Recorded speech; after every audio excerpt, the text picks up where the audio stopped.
नमस्कार, मैं प्रिया। आप सभी का स्वागत है शिक्षा अकेडमी बाय प्रिया पर। आशा करती हूँ आप सभी अच्छे होंगे। तो आज की क्लास में हम किसी स्पेसिफिक टॉपिक के बारे में बात नहीं करेंगे। यहाँ पर हम बात करेंगे जो आपके पास सीटेट में पेडागोजी आती है उसके बारे में। जो टैग वर्ड्स आपको हेल्प करते हैं पेडागोजी के क्वेश्चन सॉल्व करने में, आज हम उन टैग वर्ड्स की बात करेंगे। ठीक है, वहां पर आपको कुछ पॉजिटिव टैग वर्ड्स और कुछ नेगेटिव टैग वर्ड्स होते हैं। उनको आप पढ़ के, उनको देखते ही आप क्वेश्चन का आंसर तुरंत दे दोगे और वो आपके लिए बहुत हेल्पफुल होते हैं।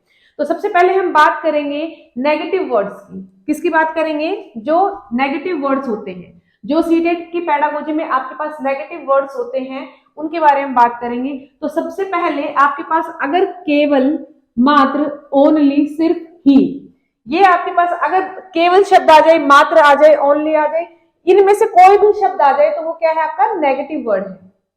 ठीक है। सेकंड, आपको बच्चे को कभी भी दंड नहीं देना है, सजा नहीं देनी, बच्चे को कभी डीमोटिवेट यानी कि हतोत्साहित नहीं करना है, बच्चे को बोझ नहीं समझना, बच्चे को समस्या नहीं समझना, ये आपको नहीं करना है। ये भी क्या है? आपके पास नेगेटिव वर्ड है। नेक्स्ट है हमारे पास, बच्चे को रटवाना नहीं है। कुछ भी चीज, कुछ भी टॉपिक बच्चे को क्लियर करना है, समझाना है बच्चे को, ना कि उसको रटवाने पे ध्यान देना है। तो बच्चे को रटना या फिर कंठस्थ करवाना किसी चीज को, तो वो आपके पास नेगेटिव वर्ड है। बच्चे को याद भी नहीं करवाना, बच्चे को समझाना है उसको। ठीक है। नेक्स्ट है हमारे पास आपकी जो शिक्षा है या फिर जो भी है, आप बच्चे को कुछ सिखा रहे हो तो टीचर सेंटर या फिर बुक सेंटर नहीं होना चाहिए, क्योंकि समझा किसको रहे हो आप? बच्चे को भी तो समझ में आना चाहिए। इसलिए ये दोनों भी आपके पास नेगेटिव वर्ड है। नेक्स्ट है हमारे पास लैंगिक असमानता। कोई भी जब टीचर होता है वो किसी भी लिंग में भेद नहीं करना चाहिए। टीचर को जेंडर बायस नहीं होना चाहिए कि हाँ ये लड़का है तो मैं इसकी लड़के का सपोर्ट करूं, या फिर लड़की है तो लड़की की सपोर्ट करूं, या फिर किसी एग्जाम्पल में भी हमेशा वो लड़के लड़के का सपोर्ट करेगा या लड़की लड़की का सपोर्ट करेगा। किसी भी एक लिंग के प्रति अपनी मतलब दोनों लिंग के प्रति उनको क्या रहना है? समानता दिखानी है। ठीक है। तो क्या है? जेंडर बायसनेस नहीं होनी चाहिए। अब बच्चे की मातृभाषा में त्रुटियों को महत्व न देना। मैंने आपको पहले बताया था कि बच्चे जब गलती करते हैं तो वो क्या करते हैं? करके सीखते हैं। तो बच्चों की त्रुटियां या बच्चे जब गलती करते हैं तो वो क्या है? एक पॉजिटिव वर्ड है। ठीक है। क्या है आपके पास? एक पॉजिटिव वर्ड। लेकिन अगर बच्चों की गलतियों को महत्व न देना, बच्चे की मातृभाषा को महत्व नहीं दोगे, तो अगर नहीं देना आ गया तो दोनों क्या है? नेगेटिव, ना के संदर्भ में बात कर रही है, तो ये नेगेटिव सेंस देगा। बच्चे को कभी भी कोरी स्लेट नहीं समझना है। ब्लैंक पेपर यानी कि कोरी स्लेट, कोरी स्लेट। क्योंकि जब बच्चा स्कूल में आता है तो बच्चा ऐसा नहीं है कि वो ब्लैंक ही आता है। बच्चे के पास जब स्कूल में आता है तो बच्चे के पास ज्ञान का भंडार हो जाता है, बच्चा सीखने लग जाता है, बच्चा बोलने लग जाता है, बच्चा सोचने लग जाता है, बच्चा बात करता है। तो बच्चे के पास क्या होता है? कुछ ना कुछ तो लेकर ही आता है वो स्कूल में। कभी भी कोरी स्लेट या ब्लैंक पेपर के तौर पर नहीं जाता है। बच्चा कभी भी निष्क्रिय, यानी कि बच्चा कभी पैसिव नहीं होगा। जब बच्चे को सीखना है तो वो निष्क्रिय होकर यानी कि पैसिव होकर कैसे सीख सकता है?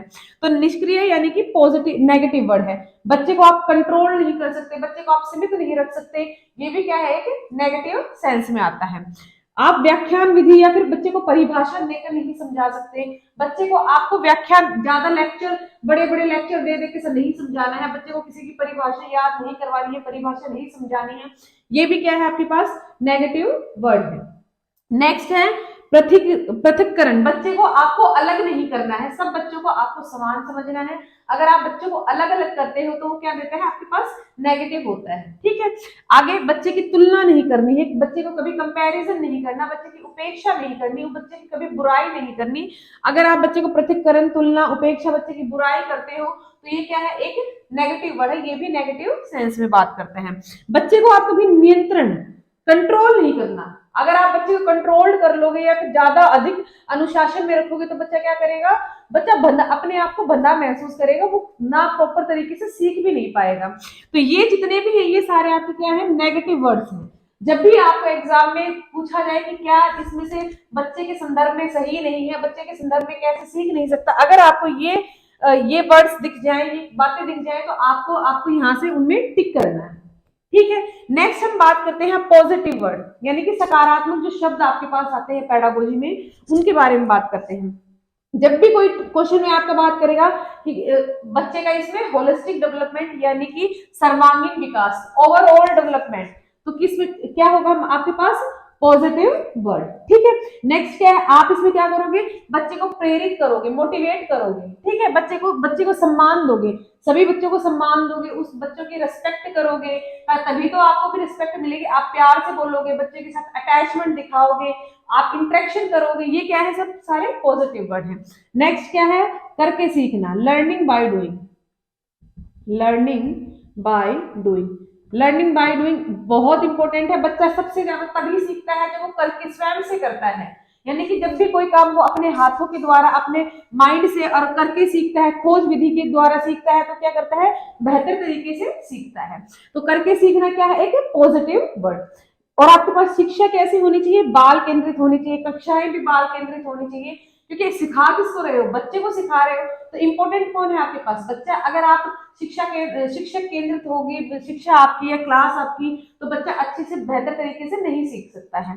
तो कैसा होना चाहिए, बाल केंद्रित कक्षा होनी चाहिए, शिक्षा भी आप बाल केंद्रित होनी चाहिए, सबके बारे में बात करता है। बच्चा कैसा होता है, जिज्ञासु प्रवृत्ति का होता है। बच्चा सबसे ज्यादा कब सीखता है, जब बच्चा एक्टिव होता है। क्या होता है, बच्चा एक्टिव होता है, बच्चे को ज्यादा से ज्यादा अवसर देने चाहिए, बच्चा पार्टिसिपेट करे, एक्टिविटी करे, तो बच्चे को क्या करोगे, आप ज्यादा से ज्यादा मौके दोगे बच्चे को, उस या स्कूल तक ही सीमित नहीं रखोगे बच्चे को, आप क्या करोगे, दैनिक जीवन और बाहरी जीवन से जोड़ोगे। ठीक है, डेली रूटीन पे बच्चा कैसे बिहेव करता है और उसके जीवन से जोड़ोगे, बाहर बाहर क्या चल रहा है उसके जीवन से बच्चे को जोड़ोगे। क्या है आपके पास, समावेशी शिक्षा, सबको एक जैसी शिक्षा, सबको साथ लेकर एक जैसी शिक्षा देना क्या होता है, समावेशी शिक्षा। और समावेशी शिक्षा क्या है आपके पास, पॉजिटिव वर्ड है।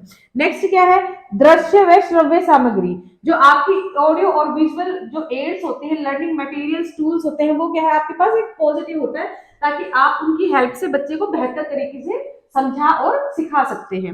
नेक्स्ट है आपके पास लोकतांत्रिक वातावरण, आपके पास कक्षा में और स्कूल में कैसा वातावरण होना चाहिए, लोकतांत्रिक यानी प्रजातांत्रिक होना चाहिए। बच्चे को उसको बोलने का अधिकार देना चाहिए, बच्चे को कुछ समझ में नहीं आया तो बच्चा ओपनली खड़ा होकर बात कर सके, पूछ सके क्वेश्चन, तो क्या होना चाहिए, लोकतांत्रिक वातावरण होना चाहिए। नेक्स्ट क्या है, बच्चे को विभिन्न विभिन्न भिन्न भिन्न प्रकार की गतिविधियों में पार्टिसिपेट करना। बच्चा अगर एक्टिविटीज में डिफरेंट डिफरेंट एक्टिविटीज में पार्टिसिपेट करेगा, तो वो भी क्या है, एक पॉजिटिव वर्ड है, ताकि बच्चा एक्टिविटी करेगा तो करके सीखेगा, तो बच्चा क्या करे, बेहतर तरीके से सीख रहा है। नेक्स्ट क्या है, बच्चे की स्थानीय भाषा, यानी कि बच्चे की जो नेटिव लैंग्वेज है, मातृभाषा है, उसको बल देना और उसको बहुत इंपॉर्टेंट, उसकी भाषा का सम्मान करना है और उसको एक संसाधन के तौर पर हमें यूज करना है। नेक्स्ट क्या है, बहुभाषिकता, यानी कि मल्टीलिंगुअलिज्म क्या है आपके पास, एक संसाधन, एक एसेट है, और वो आपको क्या करता है, हेल्प करता है। एक भाषा, अगर एक क्लास में बच्चे बैठे हैं, सबकी भाषाएं अलग अलग है, तो क्या करा आप, वहां पर क्या होगी, बहुभाषिकता हो गई। अब क्या होगा, एक भाषा को दूसरा बच्चा समझेगा, उसकी एक दूसरे में आपस में क्या करेंगे, एक दूसरे की लैंग्वेज समझेंगे, तो ये क्या हुआ, उससे उसको भी लैंग्वेज आई, दूसरे को भी लैंग्वेज आ गई, तो यानी कि एक एक बच्चे को दो तीन लैंग्वेज आ जाती है इजी से। तो ये क्या है, बहुभाषिकता आपके पास एक संसाधन है। ठीक है, और अब आप भाषा का प्रयोग भी कैसे करोगे, भाषा का प्रयोग भी आप विभिन्न विभिन्न भिन्न भिन्न संदर्भों में भी कर सकते हो, विभिन्न विभिन्न बच्चों के साथ बोलने में, विभिन्न विभिन्न विषयों में, या फिर विभिन्न संदर्भों में भी क्या कर सकते हो, आप भाषा का प्रयोग कर सकते हो। तो ये थे कुछ टैग वर्ड्स, जहां पर हमने बात करी पॉजिटिव वर्ड्स की और नेगेटिव वर्ड्स की, और क्योंकि ये वर्ड्स आपको पेडागोजी में बहुत हेल्प करते हैं सोल्व करने में, और अगर इनको भी आपने पढ़ लिया ना, तो आपके मोस्टली सीटेट में तो यही से क्वेश्चन पूछता है, और आपको अधिकतर क्वेश्चन में ये शब्द आपको लिखे हुए मिल जाएंगे, तो बहुत हेल्प हो जाती है आप लोगों की इसे सोल्व करने में। तो अगर आज की ये वीडियो पसंद आई हो तो प्लीज क्लास को लाइक करें, शेयर करें, सब्सक्राइब करें। मिलते हैं कल एक नई वीडियो में। धन्यवाद।